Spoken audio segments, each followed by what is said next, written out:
What's up, everybody? HarikenBx here, and welcome back to Verbally Challenged. Let's just get right into it. I got a crew here with me tonight, and let's introduce them. First up, Dakota. How you doing, brother? Hey, what's going on, everybody? I'm Dakota. You can find me occasionally on other things and shows and whatnot. And hey. All right. Next up, we got Honey Child himself, Bramma Lamma Ding Dong, Nick Brammer. What's going on, brother? What's up, brother? You can find me on Facebook as Nick Brammer. Pretty easy, pretty boring. Glad you're here, brother. Thanks for hanging tonight. Thanks for having me.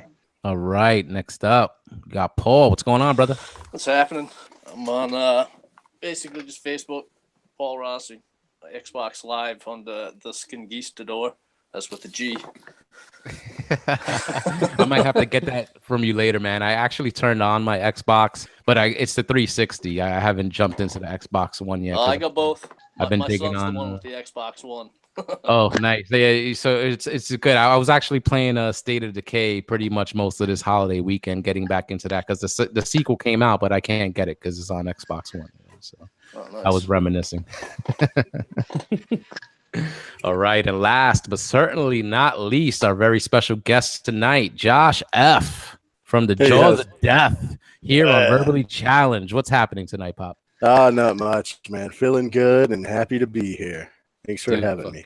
Happy to have you, brother, especially after some recent times in your life. Why don't you fill everybody in? I touched on it on the last episode. I let everybody know about your GoFundMe, that you just recently went through a medical emergency, and we'll discuss that in detail and stuff like that. But I just wanted to give people the opportunity just to know what happened and to visit your GoFundMe page, and it's still available and active like right now, like thankfully, and a big shout out to the rest of the community. Like the goal has been hit, but I know the journey is not over, and I'm sure help is still going to be needed, and I'm sure it's appreciated. So anybody that's listening, there will be a link to the GoFundMe page in the description of this podcast. So please check it out and show your support, even if it's just a comment, a share. It doesn't have to be monetary, but I'm sure any support is greatly appreciated by Josh. Oh, absolutely. So that's been overwhelming and humbling. And my wife and I both have been truly touched by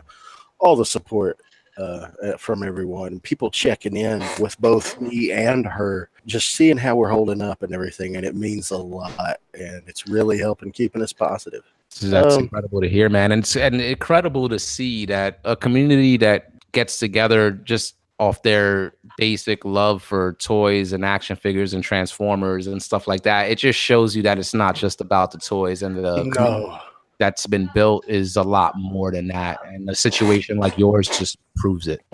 It's been, I've never been a part of anything like this, and as shitty as it is what has happened to me, doesn't bother me at all because of experiencing this. The community, the family aspect of it has just been so positive. It's just like, you know what, a bad thing didn't happen to me. It's an unfortunate thing, yes, but I'm still here, and I'll get through this with all the love and support everybody has shown. It's just it's an incredible thing to feel and experience.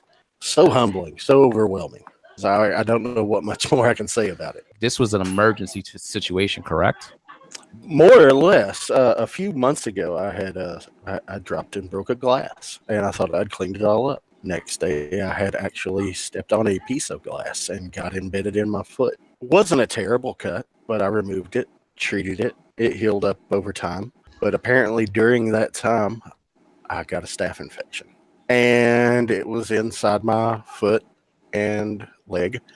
And it began attacking aggressively. And for a couple of months, I was getting very sick off and on. This is like every couple of weeks I was down and just feeling rough and like flu-like symptoms. And then on Monday the 15th, on Friday the 11th of this month, I was feeling super sick and started running a fever. It wasn't a terribly high fever. It never broke 102 degrees, but it was high enough and low enough. It was ranging in temperature from 102 down to 97.1. So I would be sitting here on a 90-degree day in air conditioning, freezing to death, or all of a sudden just cold sweats, and it would go from one right to the other super fast, burning up and freezing, burning up, freezing, putting a blanket over me. And I was like, and then the vomiting started on the Monday of the 15th.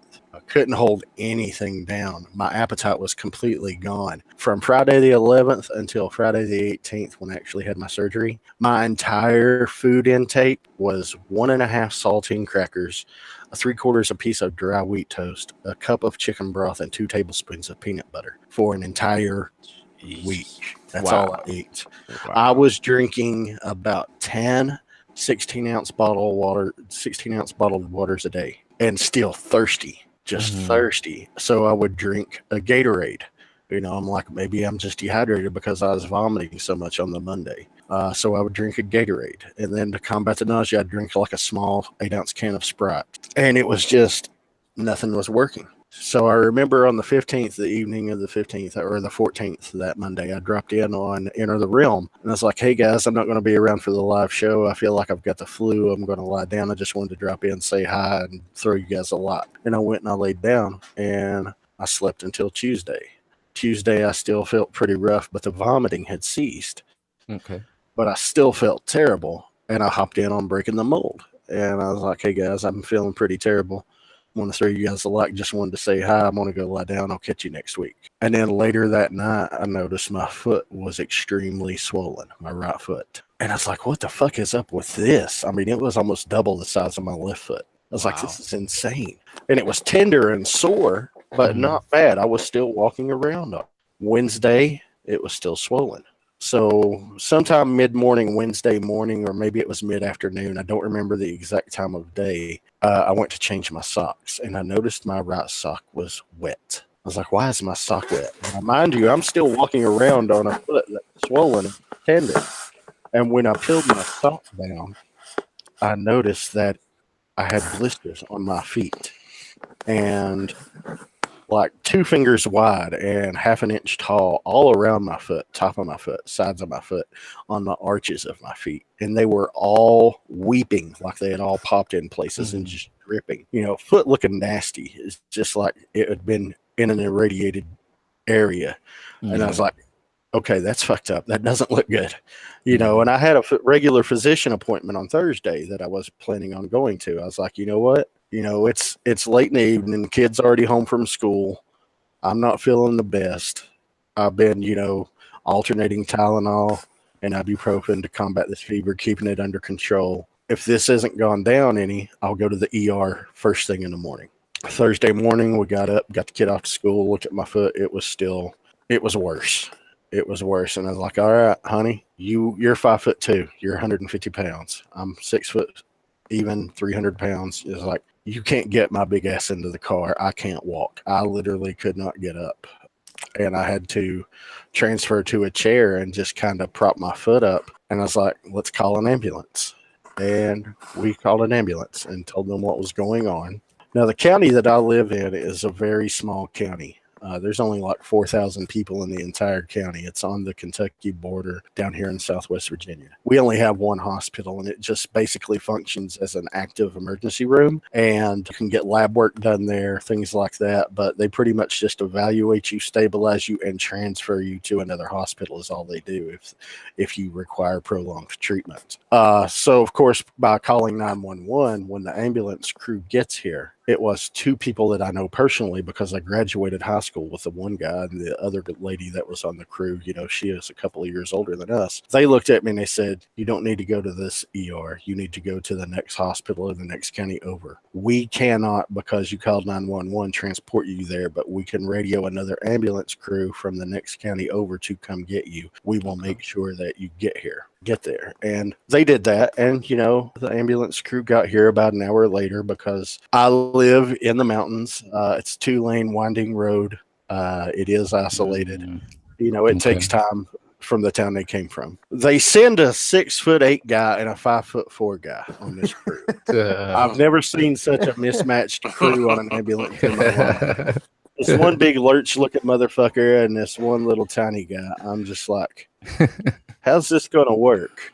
Now, the way that my front door and my front porch is, and I have my grill on my front porch, and the way the steps are, they're right up against the house. So they couldn't get a gurney up the steps and swing it around to get through the front door. So they had to take me out on what they call a stair chair, which is basically a metal bench, you know, and it's got 4 handles, 2 on the front, 2 on the back, and it can carry you like your fucking Cleopatra or something. And it's got a little nylon seat belt on it. So they put me on the stair chair. The little 5'4" guy gets in the front, and the big 6'8" guy's in the back. Little 5'4" guy just picks his end up, about drops me, and the other guy's like, wait. We got to stabilize him. You know, we got to buckle him in, make sure he's stable so we don't fall him. So he sets me down. I was like, look, man, where do I put my foot? You know, my leaky, blistery, drippy foot. And he grabs me by the back of my fucking leg and my knee. Now, mind you, my leg's burning up with infection. He picks it up, rough handles it, jams my foot onto this metal crossbar on the front of this thing, and it proceeds to burst even more blisters on my foot. And I'm like, ow. Easy there, man. It's tender. Can you not see this? You know, they've not even attempted to treat or wrap my foot or anything like that. So already, you know, I realized this is not the best ambulance crew I've ever seen. So they pick me up. Little dude drops You live me. in the backwoods of wherever. Yeah, exactly. It's like they first heard of it. Is it just a pickup truck with a cross spray painted on the door? I mean, more or less. It was like flashlight it was up on the roof.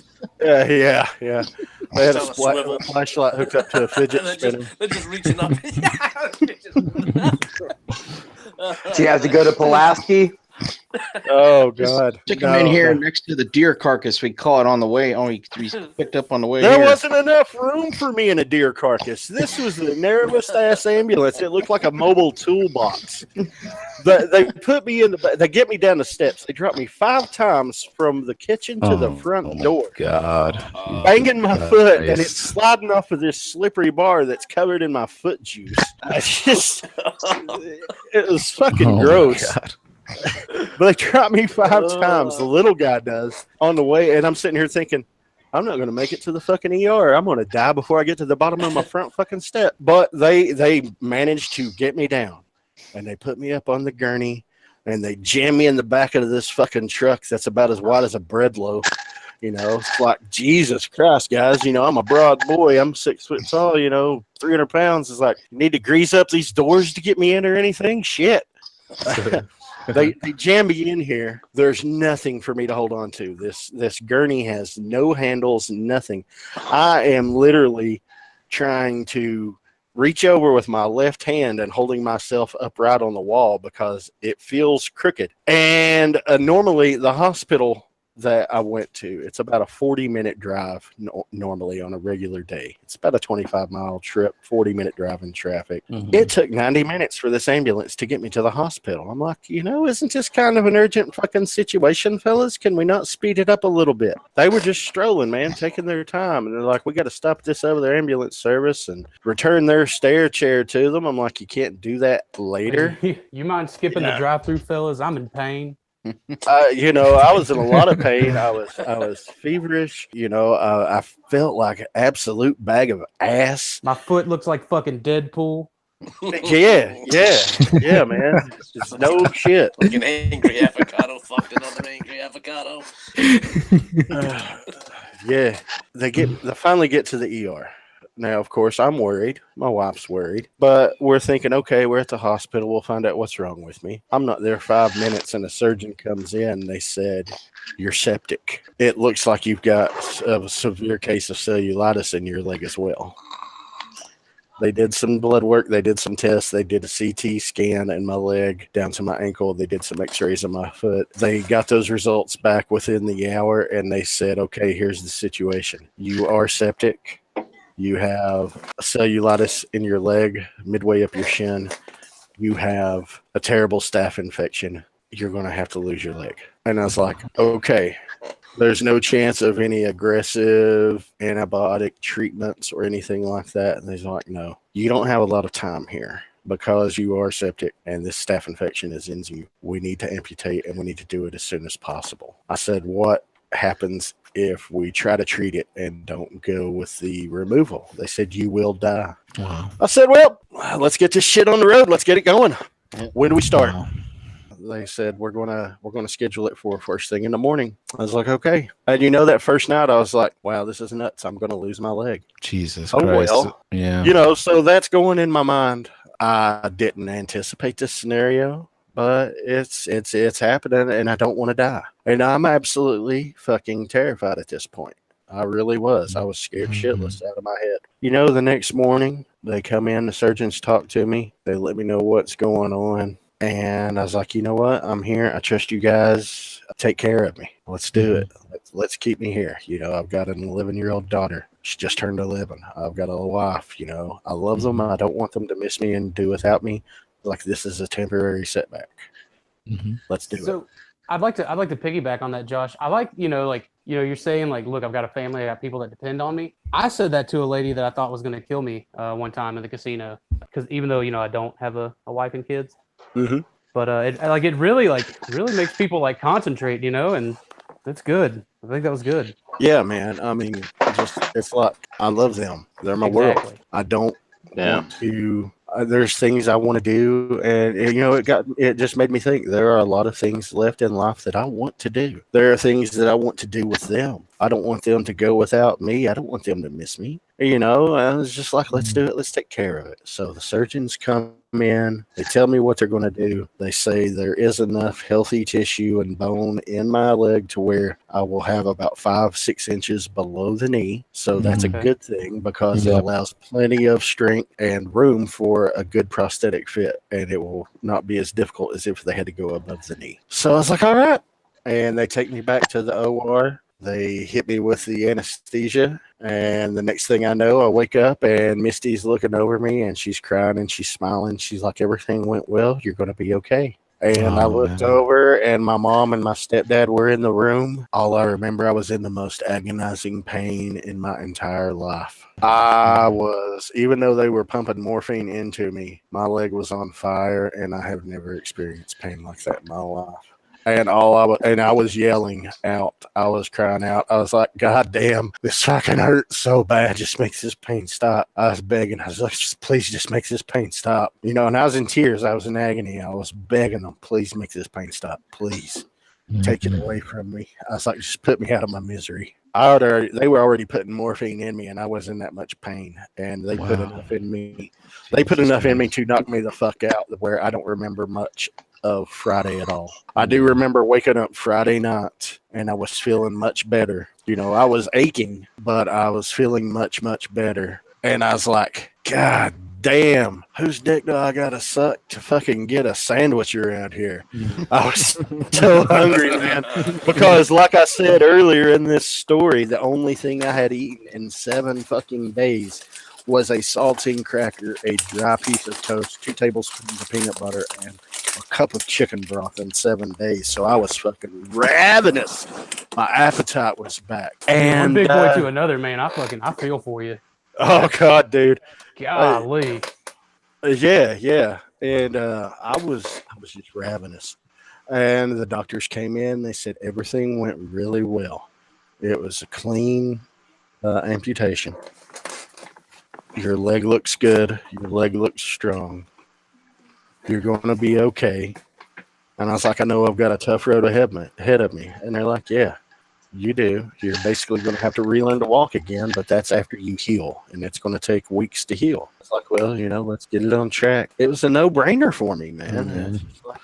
I'm glad to hear that. It was like your family immediately, like you thought of that, and you asked about any other options. They said there were no other options, and you were just like, "Hey, let's do it." Let's do it. I got people that love me. I got people that I love. I don't want them to miss me, and I don't want them to have to experience life without me prematurely.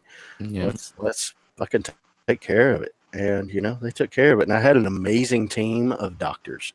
I had an amazing team of surgeons. I had some amazing nurses.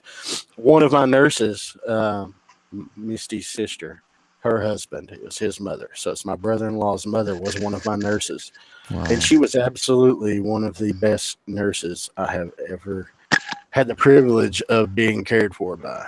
And she is super religious, and Misty and I are not religious at all, and her sister and her husband are not religious at all. But we know her mom is super religious, and at family gatherings and everything, she's always just been like, "Hi, how are you?" and that's it. Not really ever been chatty with us. But dude, she was in there in the room with us. She had the best bedside manner, and I told her, I was like, "I'm scared.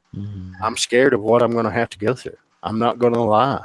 I'm worried about what this is going to put Misty and I both through. And she's like, "You're going to be okay."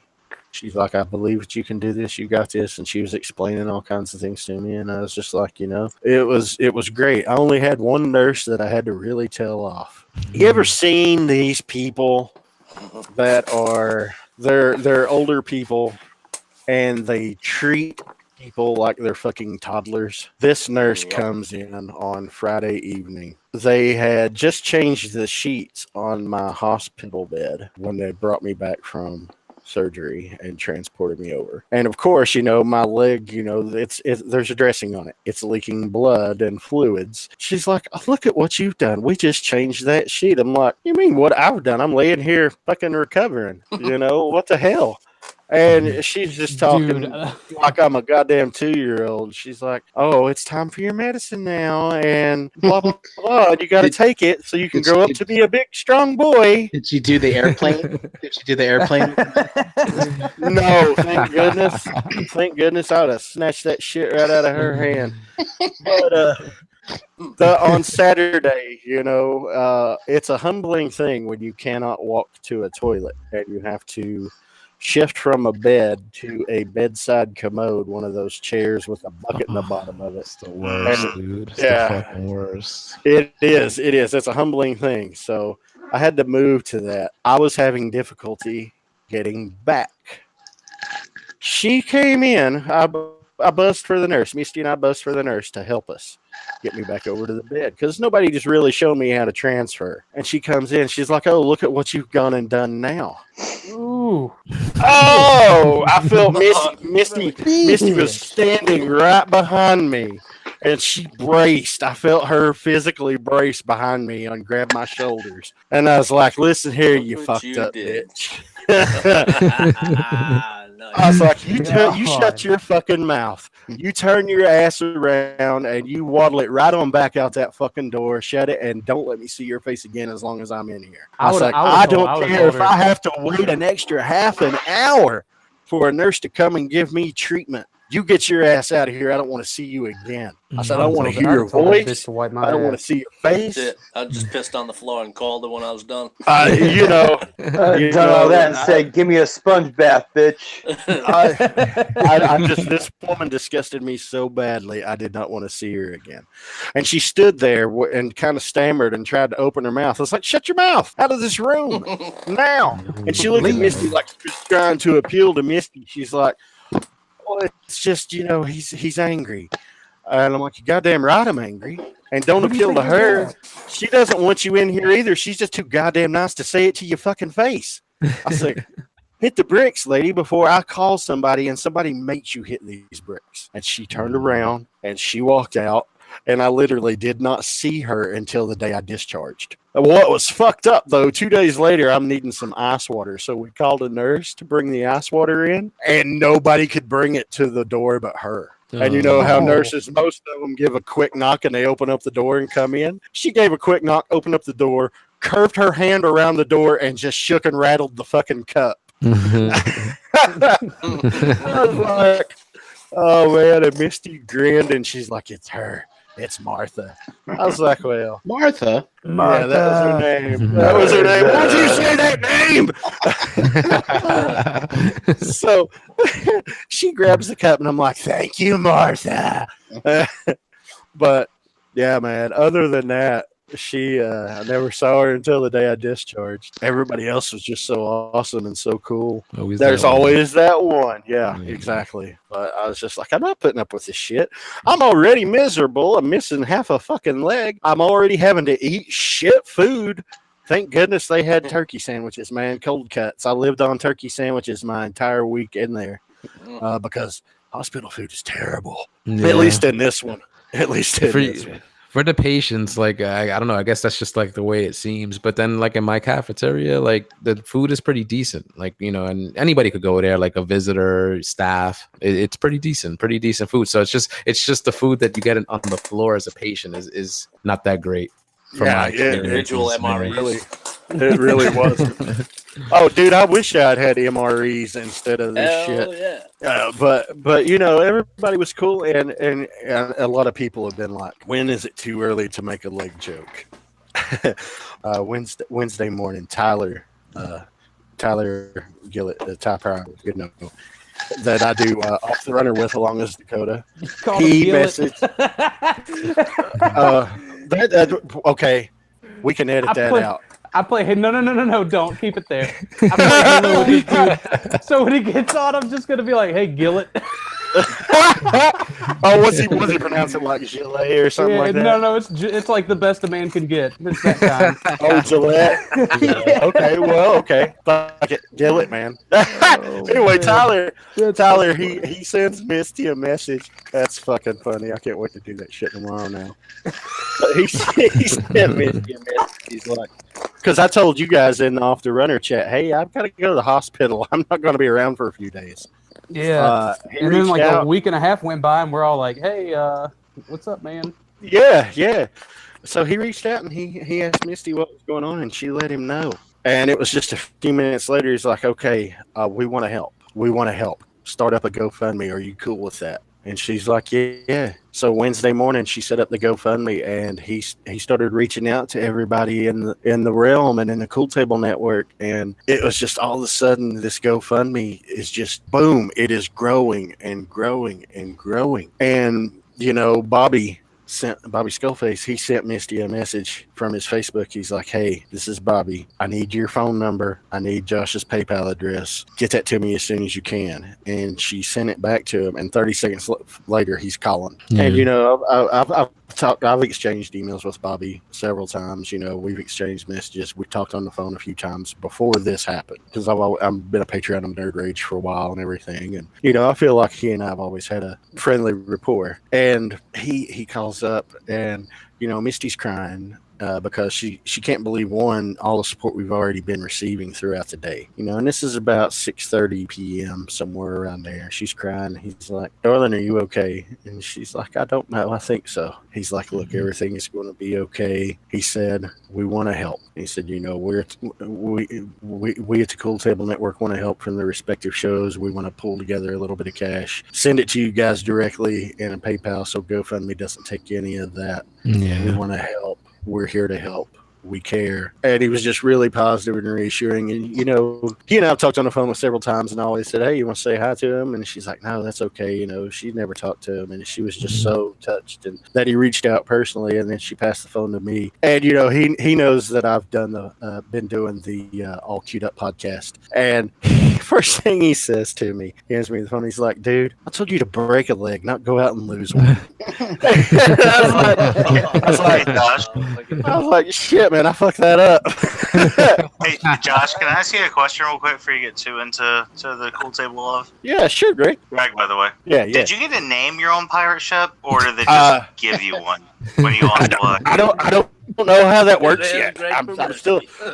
I hope I get to name it. But man, you're a fucking inspiration, dude. Like the shit you've gone through in the last week, and like we've talked in chat, so we've talked personally. Like I don't even really know you. That like I know who you are, but I don't really know you. But like just the positive attitude you've kept. A lot of. Like, who the fuck is this one-legged motherfucker? No, but seriously, like you're fucking your positivity is an inspiration. Like just like it's never that bad. Like it might seem like that, but it's never that bad. And it's a stump in the path, man. I was going to say it's a speed bump in the highway of life, but a stump in the forest just makes it so much better because of the That's just got a leg up on us when it comes to personal tragedy. That's all I'm going to say. It's not. I don't even see it as a tragedy.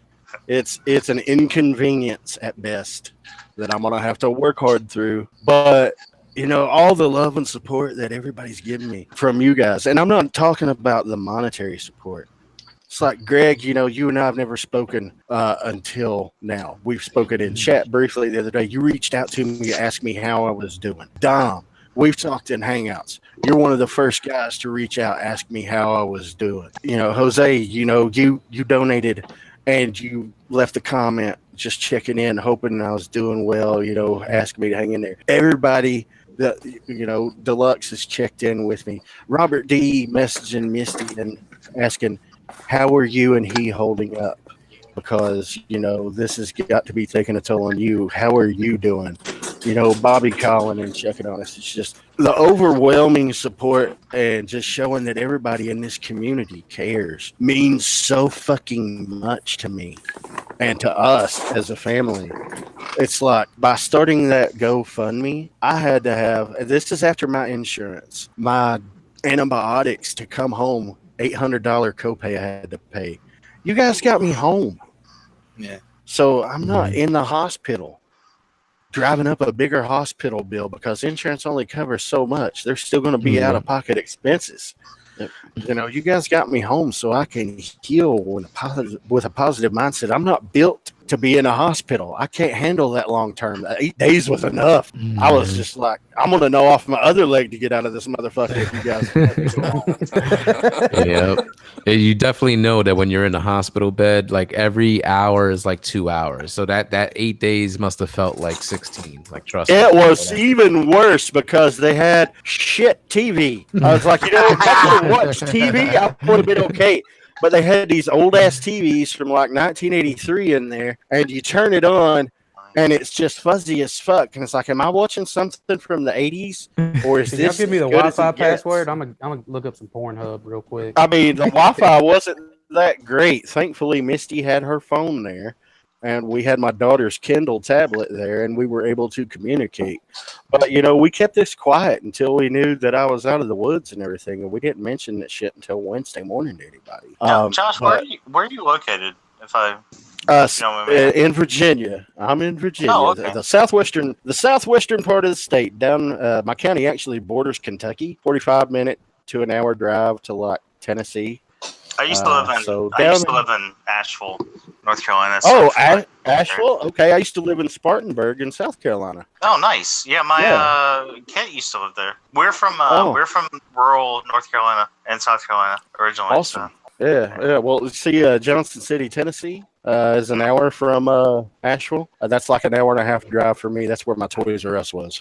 So nice. And I used to live all over the Blacksburg area. Yeah. So you were like 3 hours, just northwest of me, or northeast. I just didn't expect all you these to Southern have boys an is accent. taking over. Yeah, I just didn't expect Josh to have an accent. I never really, and fortunately, I've never really had a chance to catch the podcast that he's on. And when he started talking, I was like, oh my God, I think this guy's from around near me. Like, yeah, man. Oddly enough, you mentioned the podcast that I'm doing. We're covering the new season of The Toys That Made Us on this Friday's episode, and having an interview with Brian Volkowitz. So nice. Shameless plug. That's awesome. That's what awesome. I gotta catch up on those episodes. I haven't watched them yet, but they did put out the second season, right? Or the second. Yeah, half they put of them. that season, They put them out Friday, and the whole time I'm in the hospital, it's like, am I going to be out of here by the 30th because I have an interview? That's and they're like, what? They're like, what? You got a job interview? You can't work like this. It's like, no, I'm interviewing a guy that does a show. I need to be home. They're like, you need to be in here long term. I was like, motherfucker, get me out of here. The other leg's good. Jose, regardless of the subject material, the shows are kind of entertaining. Like I feel like I'm watching that. Remember Jurassic Park when they had the talking DNA? That's what I feel like when I'm watching those Toys That Made Us. That's what it's. Oh, I love how those are put together. I thought the Barbie one was the best one of the first season. It was fascinating. Yeah, I need to check it out. Definitely need to check it out. But Kate got so mad at me. I was like, it was my birthday, and she's like, "Whatever you want to watch, birthday boy." I was like, "Toys That Made Us." And I turn on the Transformers one, and it's like 20 minutes in, and she slaps me hard as fuck on the leg. And she's like, oh, why am I getting so sucked into this? It That's was fucking awesome. hilarious. Yeah, dude, she's into it. Like that's Awesome. that's a solid show. That's It a is. solid, a true. What do you call it? It's not really a documentary. Well, I guess it is. Well, I see it as a documentary, but it's really informative for casual viewers. I mean, a lot of collectors like us probably knew most, if not all, those things about the Transformers and other lines. But I like how they focused on the wood prototypes, because not a whole lot of people know that a lot of the G1 toys were made from wood and not resin. So cool. And showing the machines that they were actually crafted on. That was very cool. Did you guys notice at the end when they were bringing that guy as Perceptor that I know the girl was wearing a SARS mask or something? Yeah. Yeah, I saw that. Dude, the three big takeaways from the end of that. Well, my three big takeaways between her and I, like just like relationship building. When Hasui was on, I was like, "That's my boy," and I was trying to explain like how important he was to my collection, and she's like, "Whatever." But then, like, the guy that they brought the Perceptor, she's like, that's the happiest man I've ever seen. I just want to hug him. And he wants to sit down with Bob Budiansky and have a fucking conversation about how, like, he came up with all those profiles. Like, those were her big things. But I was like, Katsui's my boy. And she's like, I want to hug that man. That's the happiest man I've ever seen in my life. But yeah, that's what brought a tear to my eye when they brought him that Perceptor. Bob's a great dude. I got to talk to him. One was a pretty good one-on-one conversation at Baltimore Comic Con a couple of years ago, and nice. It was just. I'm like, dude, you came up with all this shit in a weekend? He's like, yep. Wow. That's awesome. That is so cool. I love those little reenactments too. Oh yeah, those were pretty good. The little based on actual events, like reenactments. Yeah, those were pretty cool. Yeah, I really enjoy those. All right, I'm going to tell you guys two quick more stories right fast, and then we'll just let the conversation run where it may. Actually, Josh, can I interrupt you for 1 minute? Yeah, sure. I just want to say, I mean, we've never really met other than just tonight talking, and I got a department meeting in 6 hours, so I got to get some sleep. But I wanted when I saw you in here, I wanted to make sure I got in and got the chance to meet you. You really are, like Greg said, and other people have said, it is inspirational. Your positivity and going through that, the way you're carrying yourself, and it really is. It shows who you are, like what type of person you are. Like the realm as a group, like that's one thing I've noticed. I've been in it for like a year. I've only been really active the last few months, and seeing like the quality of people in the group like keeps me coming back. Like I admin for a Lego network. I spend more time in the realm than I do my own groups, just because of the quality of people.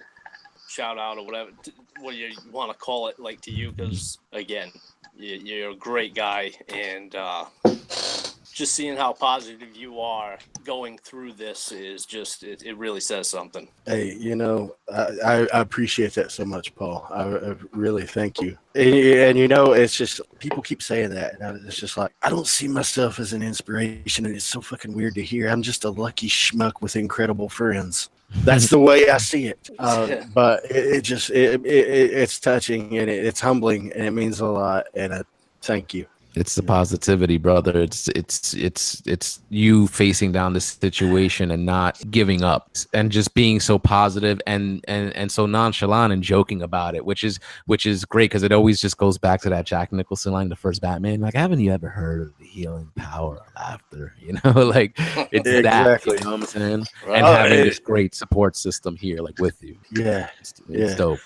And the laughter thing is, like I said, it's just like Pinkerton was last night. He's like, you're going to get a couple leg puns. It might be a long night for you. I'm like, I don't care. Bring it, because I've been making the jokes myself. Thursday, I'm getting an echo done before I can come home.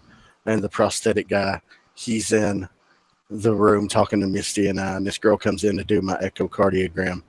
And she looks down at me and she's like, honey, you look like you've had a rough week. I was like, yeah, fucking bee sting. And her eyes just got wide as plates, man. And she dropped her jaw and puts her hand over her mouth. She's like, oh my word. I'm allergic to eggs. I have a hospital armband on. It's red. It says allergies on it. I was like, see, this is my allergy band to show I'm allergic to bees. And she's like, "Oh, bless your heart," because that's a Southern thing. That's what they fucking say, and I hate it. And my wife looks over and she's like, "He's full of shit. He had an infection. They had to amputate. He didn't get stung by a bee." And she's like, "You're awful." And the prosthetic guy, he's like, when you go home today, wear your immobilizer on your leg because it will help to protect your knee and your lower leg. Think of it as your armor. And I'm like, "Hey, that's my armor so I can wear it when I go out into the field to slay the bastard bear that did this to me." That's funny. and she's sitting there and she starts slapping me with the wand that she's doing the echo with me. She's hit me in the stomach. She's like, "Stop it. Stop it. The bee did not do that to you." And I was like, "It did. That did, the bastard bear. It took my leg." I was like, "I got to go find what hive it's in." And then later that afternoon, 3 doctors and I were in the room. They've got me jacked up on the table because they're inserting a PICC line, which is, if you guys are not familiar with a PICC line, it's basically an IV that runs directly to your heart. That's my favorite story. Yeah, man. They put the PICC line in, and it runs into my main artery in between my bicep and the tricep on my inner left arm. It's 47 centimeters long from the insertion point to my heart chamber. They're pushing it through. They have a stiff wire attached to the rubber tube to put in, and they're pushing it through the tissue and into the vein, and I'm feeling every fucking movement. I'm hearing in my ear canal the sounds of it pushing through my tissue because it's so close to my ear. It was both awesome as hell and unpleasant as fuck at the same time, equal levels. And I was like, "This is so fucking cool, but I never want to do this again." And they got to my armpit, and it just started coiling up into a circle. So they had to pull it out all the way and start over. And so the doctor, he's like, "I'm going to have to numb your arm again." I was like, "Okay." So he's dosing me up with more lidocaine. I wait about 20 seconds. He's got about 6 good pushes in.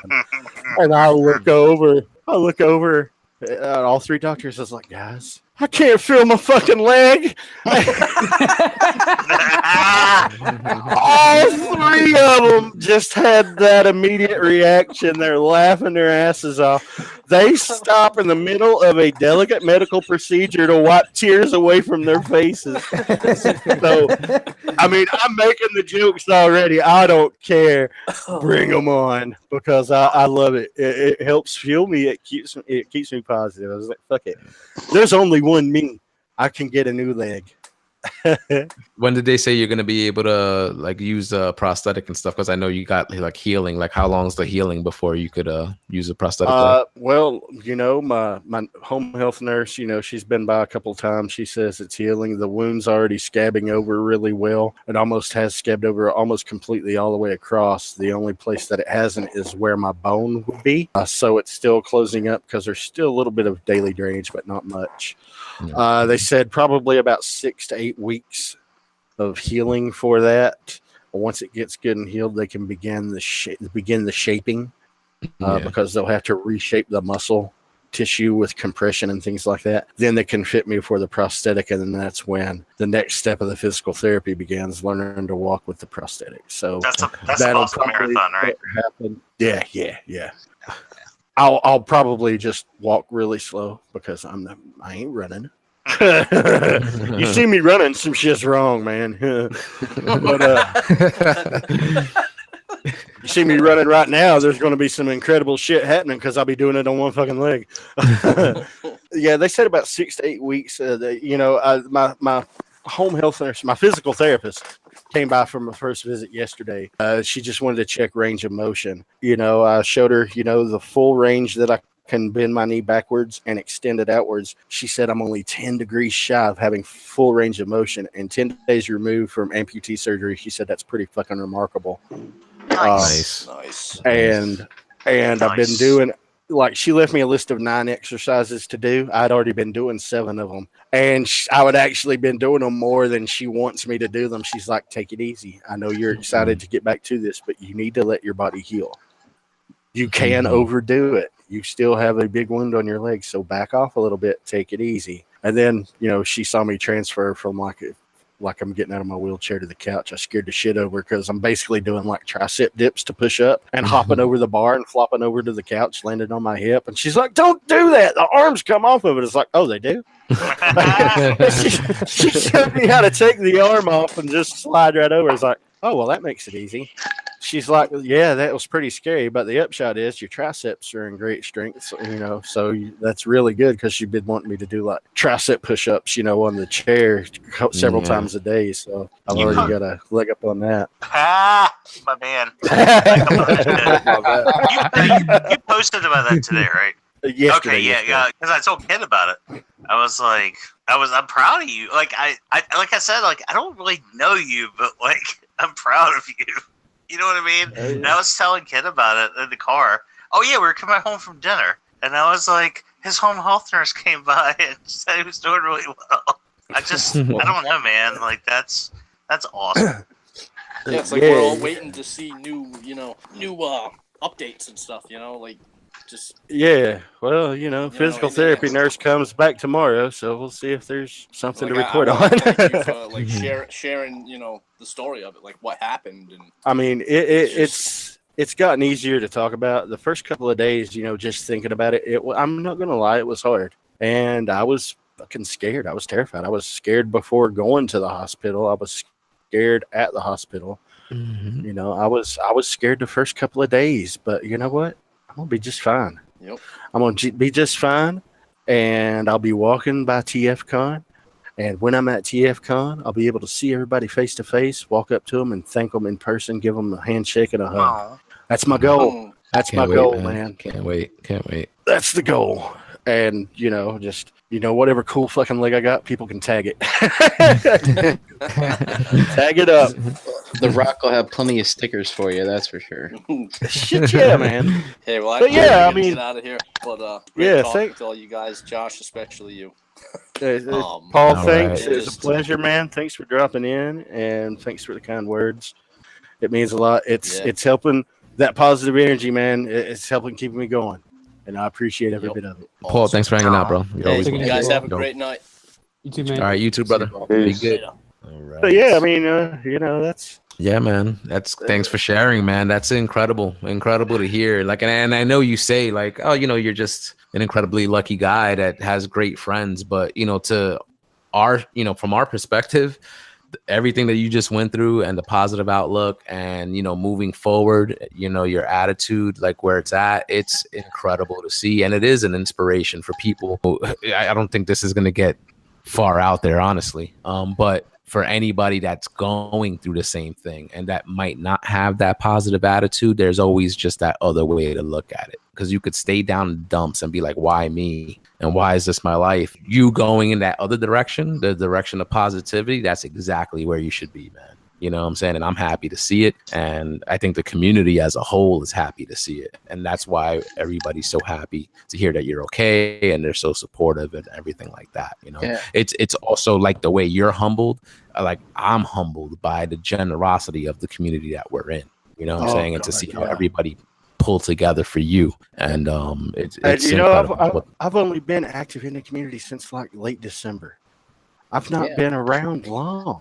But still, dude, you're a great supporter and a great participant. And one of the things that Dust tries to hammer home a lot is you get out what you put in. So, and that's what you and Dust said to me last night. And I'm just happy to be a part of something so incredible. And that really, just to be a part of something so incredible, it's just like, this is not a bad thing that happened to me. This is a temporary setback. And that's all that it is. It's life threw this curveball at me. I swung. I don't know where the ball's going to land. I'm thinking, it might be a home run. I don't know.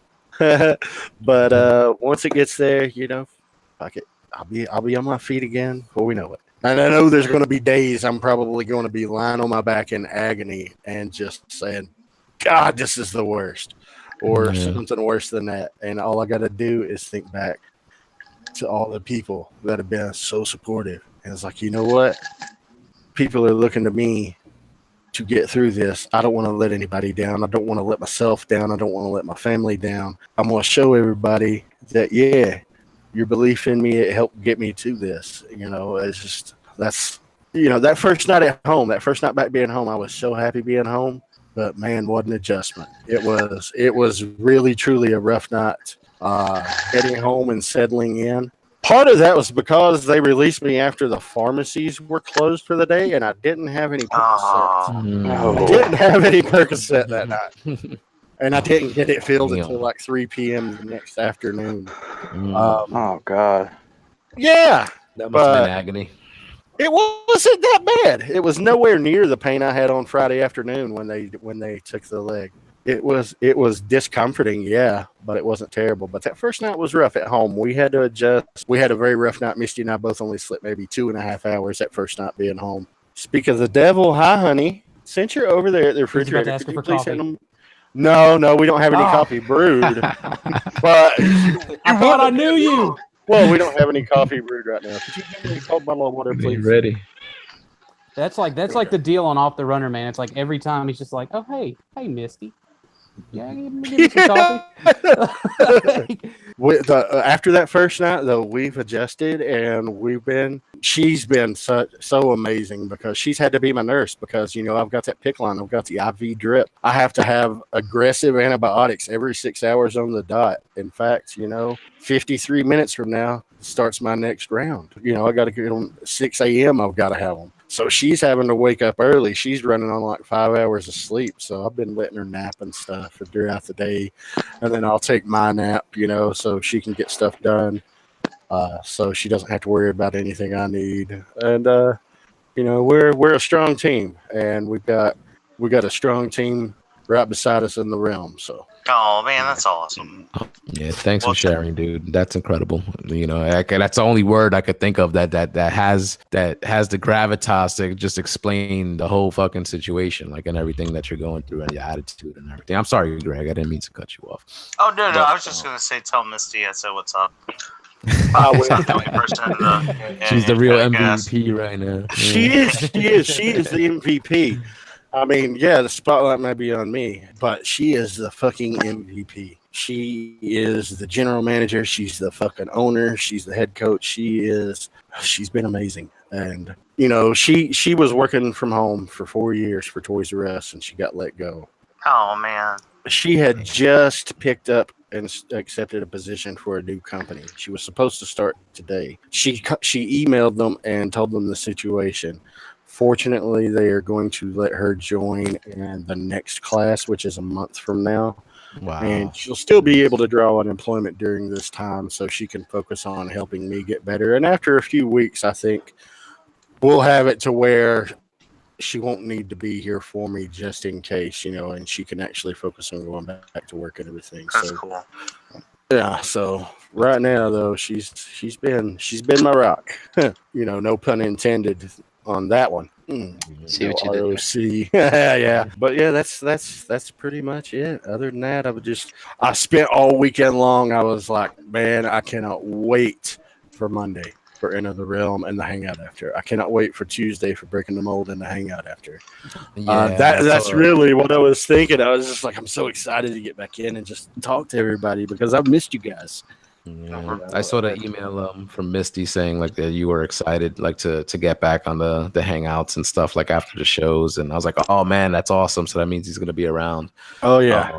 And that's cool. So besides just the adjustments in everyday life and stuff like that, you're just gonna hit the ground running again. As far as the podcast and everything else, oh yeah, we recorded our new episode for this. We scrapped the planned episode for this past Friday because this episode was going to be a bonus with the interview with Brian Volkwas.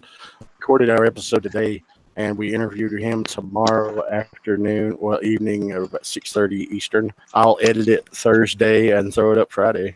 But yeah, just back to business as usual because it helps keep me focused. Getting back to working on Off the Runner, building some model kits, maybe paint some miniatures here, because all these things that I do as my hobbies, I can still do. They don't require the use of a foot.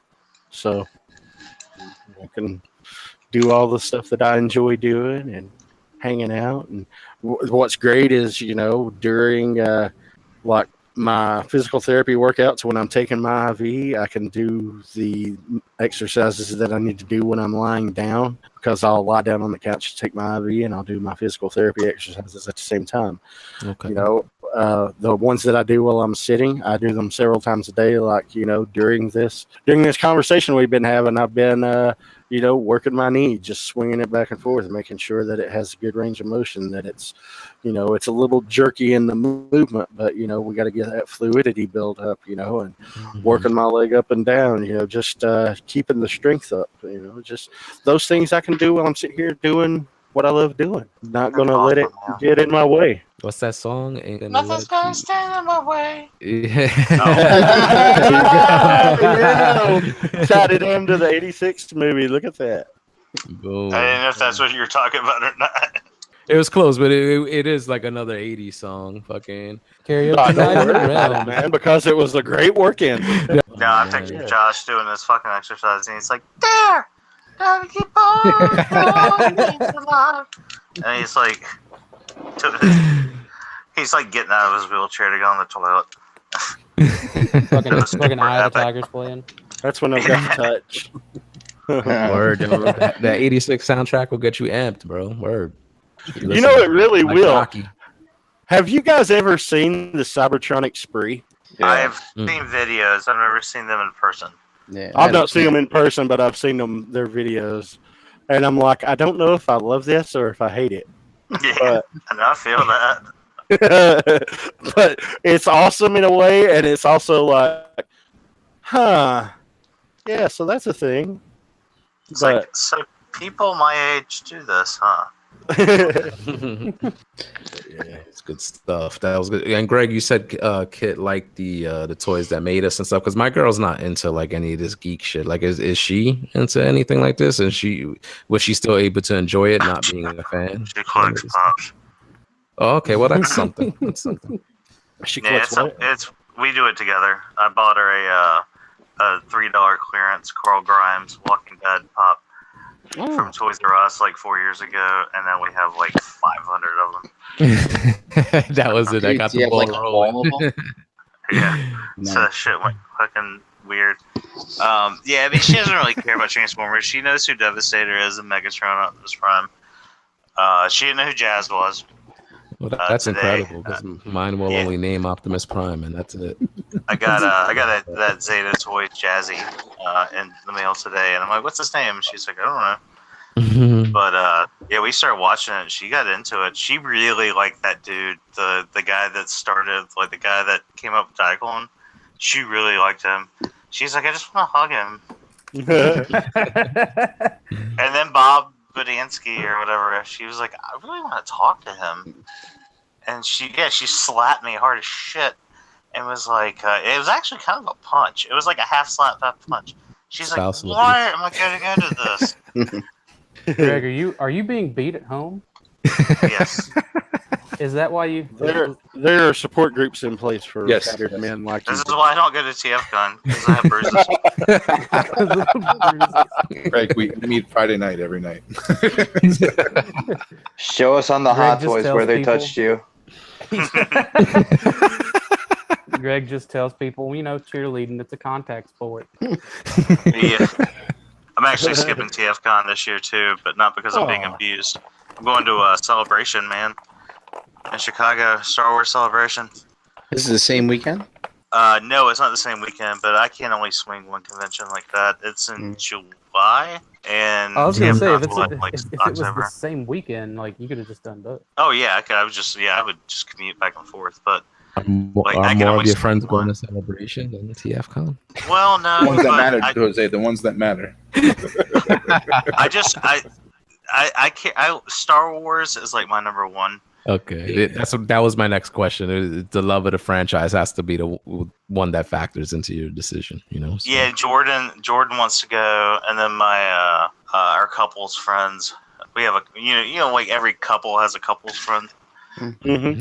You know what I mean? Yeah. So like Bob, like he's a big Star Wars fan, so he wants to go. So we'll probably all share a room or something and cut down on cost. I don't know if Skullface is going to go or not, but there's a couple other people who want to go. So we might take a small posse out there.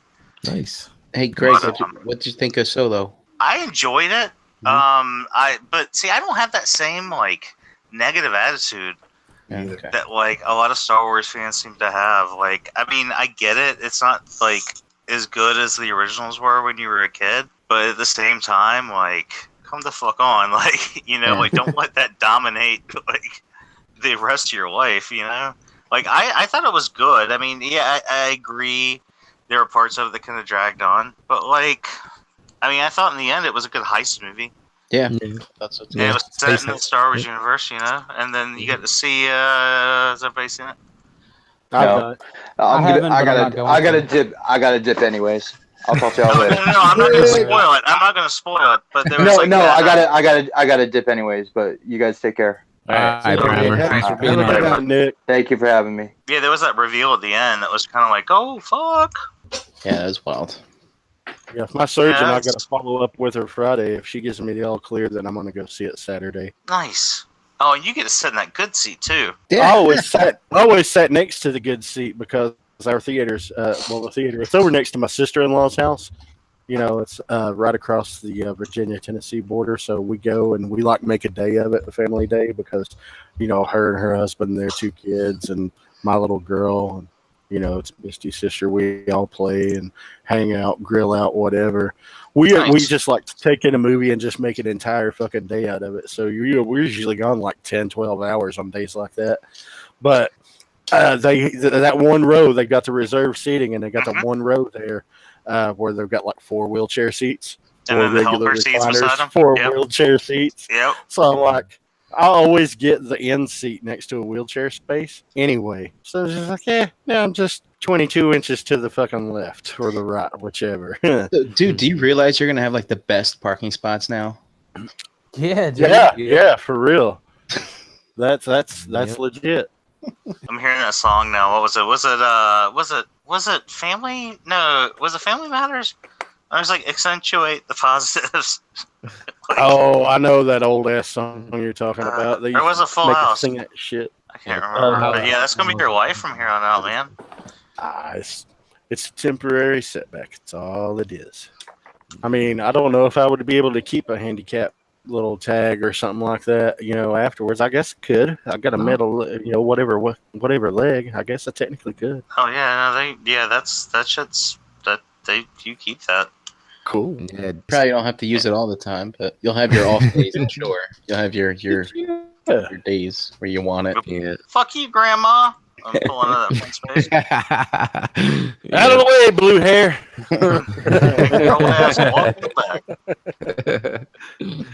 Yeah, I never even thought of that. That's cool. Well, that's another positive right there. Today's been awesome. Today has been fun.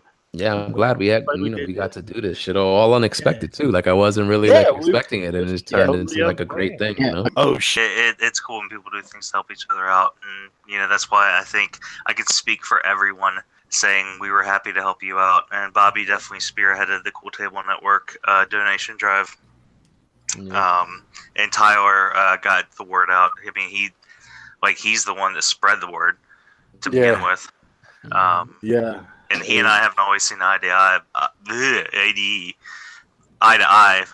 in the past, but I mean, he's definitely a good dude, and his heart's in the right place when it comes to his friends. So I definitely respect that. It's been an incredible experience, and I just can't thank everybody enough. I really can't. Well, Josh, thanks again, man. Thanks for being on and telling the story and all that. Thank you for having me, and just thank you once again to all of you guys for all the love and support you've shown to both me and Misty. It's really helped keep us positive. It's a wonderful feeling, and we love the realm. What can we say? Thank you, man. Thank you. Let's just run down the line and just get some where you at before we head out. So, Brinkalizer. Hey, Brian Brink in the Facebook groups and at Brinkalizer on Instagram. And be sure to visit the Realm of Collectors. Yes, sir. All right. Greg for Mercy. Well, I'm on this podcast called Shattercast Uncut. You might have heard about it in the groups. You can find me there. You can find me on Facebook periodically. And that's pretty much about it. All right. Big Dom. You can find me on Dominic Ross on the Facebook groups, and Tuesdays on the BTM. All right, Dakota. Hey everybody, you can find me everywhere at Primal Sabbath. I do stuff with podcasts and whatnot. Jesus, was that the son of Matt? Hi everybody. I'm trying to make Greg feel good because like I know he really likes the Southern drawl. Like, Yeah. Makes him feel like he's at home. If you ever hang out with me, like whenever we do hang out, like I'm not gonna say if, whenever we do hang out, if I get a couple of drinks in me, you're gonna hear that Southern drawl come out. Like, oh, great! Then I'll feel like I'm at home. All right, Josh Fisher. Hey, well, you can catch me on allqueueduppodcast.com. That's the website. It's the hub for all of our shows and social media accounts, audio and YouTube. Josh Fisher on Facebook. All right, and thank you. And also Off the Runner with Dakota. Sorry. Hey. There's a lot of them out there. Thank you guys once again for being on Verbally Challenged. Very, very much appreciated, and hope to have you guys on a future episode. You guys are always welcome. thanks for the invite, man. Yeah, thanks for having me.